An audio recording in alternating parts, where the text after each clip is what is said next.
Yung kinain natin noong nakaraan ay maganda. Hoy, miss. Ha, miss. Nahulog ang pera mo. Akin ba?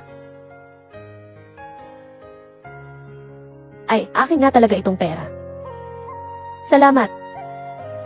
Ay, yung jade pendant ng tita. Bakit ka pareho ng kay Xiaoming? Oh, salamat tita. Walang anuman. Sa susunod, mag-ingat ka ha. Esan. Kuya Liu, bumalik ka na muna sa opisina. Pakidala mo ang mga gamit ko. CJ, salamat. Tita. Tita. Ang ganda naman ng jade pendant mo. Talagang napakaganda. Ang jade pendant na ito ay suot ko na halos 30 taon na. Oh.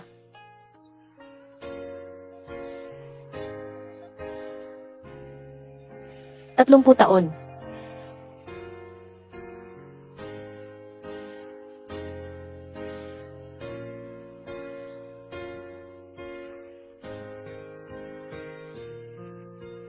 Hello asawa, anong meron? Hello asawa, kakakita ko lang sa isang ale. Yung suot niyang jade pendant. Pareho sa iyo ang meron ka. Sabi mo siya kaya ang nanay natin.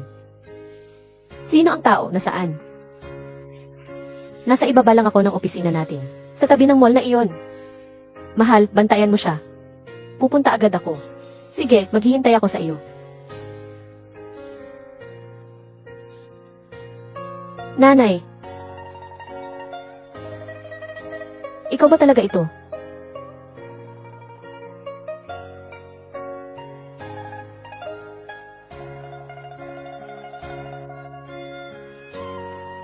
Tia. Tia. Uminom ka muna ng tubig. Ah, salamat sa iyo. Walang anuman. Tia. Sinasabi ko sa edad mong ito. Bakit lumalabas ka pa mag-isa para mag-ipon ng bote? Alam ba ng mga anak mo, mag-aalala sila sa iyo. Bini-bini. Si Tia ay may anak na lalaki. Pero, nawala siya ng tita. Nawala siya. Ikukwento ko sa iyo ang tungkol sa anak ko. Noong panahong iyon, 3 kami sa pamilya. Nakatira kami sa probinsya. Kahit na hindi kami mayaman. Pero kaming 3 ay namumuhay ng masaya at puno ng kaligayahan. Kami ay ganito. Umaasa na mapalaki ng maayos at ligtas ang bata. Ngunit bigla, ang tatay niya ay biglang nagkasakit at pumanaw na. Noong panahong iyon, parang gumuho ang langit sa aming pamilya. Noong panahong iyon, umiiyak ako araw-araw. Minsan ayaw ko nang mabuhay. Pero, tuwing nakikita ko ang napakabait kong anak, paano mabubuhay ang anak ko nang walang ina? Simula noon, naisip ko, kahit gaano kahirap, kailangan kong palakihin ang aking anak. Simula noon, mag-isa kong inaalagaan ang aking anak. Sa kabila ng lahat ng hirap. Sa araw, iiwan ko siya sa bahay. Naglaro sa pintuan, pupunta ako sa bukid. Hintayin ang gabi hanggang makatulog ang mga bata.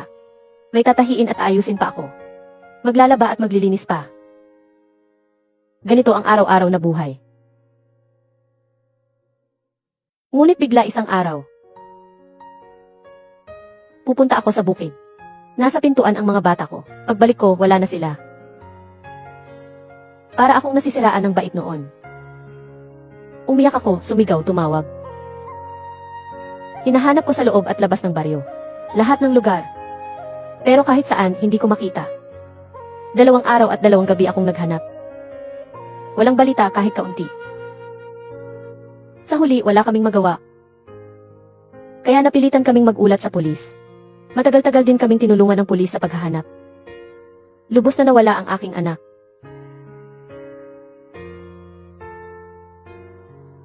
Mula noon, ibinenta ko ang lupa sa bahay. Ibinenta na ang bahay. At sinimulan na ang paglalakbay para hanapin ang anak. Habang naglalakbay, naghahanap at nag-iisip ako.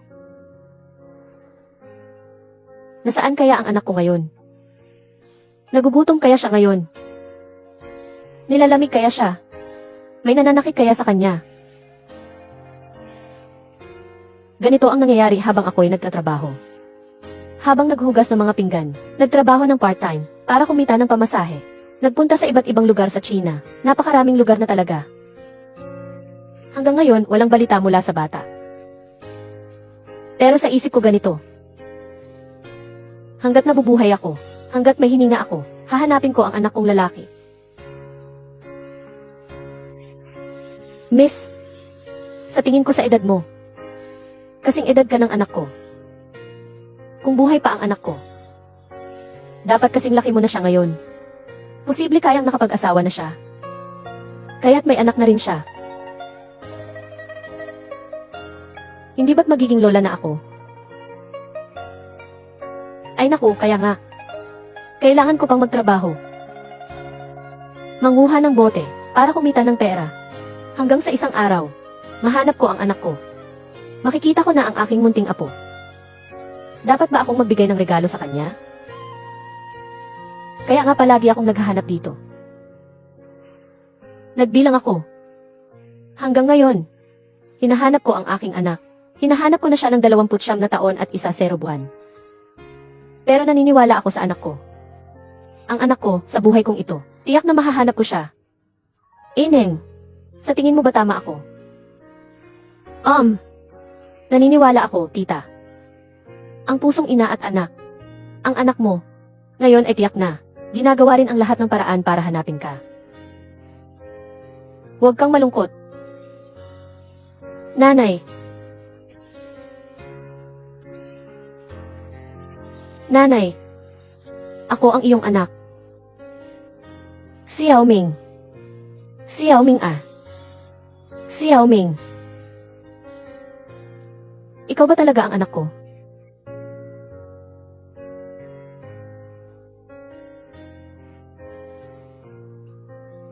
Anak ko o anak ko?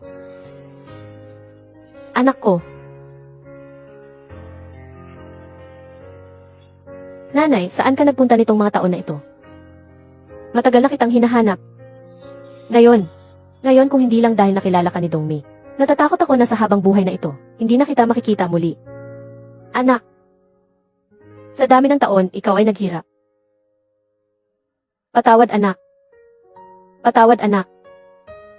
Mama, ano ang sinasabi ninyo? Paano kasi sisihin ni Xiao Ming? Sa mga taong ito, palaging hinahanap ka niya. Kahit sa panaginip, tinatawag niya ang nanay. Nanay, sa mga taon na ito, naghirap ka. Simula ngayon, hindi na tayo magkakahiwalay. Nanay, umuwi ka sa amin. Mula ngayon, ako at si Xiao Ming ang mag-aalaga sa inyo. Ay, tara, ma, sama-sama tayong umuwi. Tara.